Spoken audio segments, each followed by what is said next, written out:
Hello, welcome to the WU Executive Academy video podcast. I'm Hanung Sasavila. Today, our guest is Professor Charles Caliendo from Carlson School, University of Minnesota. He teaches classes on financial statement analysis and accounting courses to the first-year MBA students and also the executive MBA students around the world. Thank you for being with us today, Professor. We're talking about managerial accounting in this course.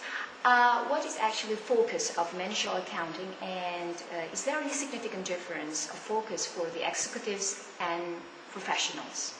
Well, managerial accounting, although it's called accounting, really is almost a microeconomics sort of course where we determine what it is that the business itself or the firm itself wants to do and what strategies they want to ensue.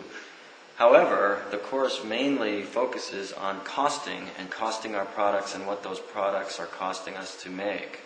So many times managers will need to make strategic decisions and they need data and information from the accounting department in order to make those decisions.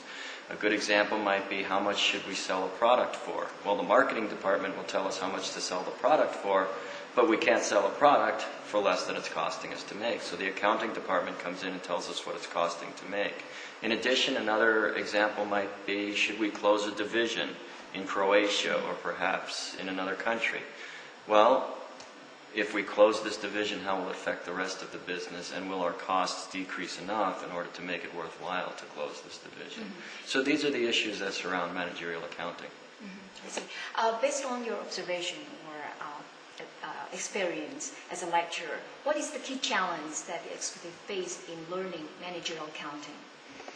Well, many executives have been out of school for a long time and they're very involved in their jobs themselves, and many of them don't get the opportunity to deal with accounting very much, or accountants for that matter. And one of the things that they have trouble with is sort of backing up and realizing that accounting plays a major role in an organization. And one of my most difficult problems that I have is getting them to understand the important role that accountants play in the organization and overcoming any biases and prejudices that many people have against accountants and accounting departments in their organizations. And do you have any particular teaching method or technical support that you use in class to keep the attention level from your students high and improve the learning transfer? Of course, there's many strategies and things that I need to use for executive students that I wouldn't use when I teach a younger crowd, perhaps. So some of the things that I do is I understand that executives spend a lot of time on computers and they're typically very technologically savvy. And so we need to adopt that into our classroom to make sure that we may have them understanding that we're just as technologically savvy. The other thing about executives is that sometimes they're not willing to be as patient to wait and listen to lectures. They want to get into things and do things right away. So many of the things that I use try to accommodate to that, such as group projects, case studies. We use a lot of case studies.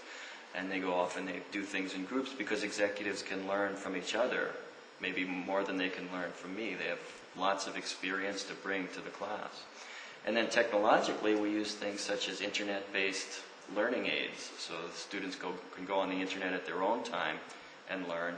And then the newest thing that I've added to the classes is something called the handheld clicker device, or that's kind of the colloquial name for it. It's an interactive learning device that gives instant responses from the students themselves.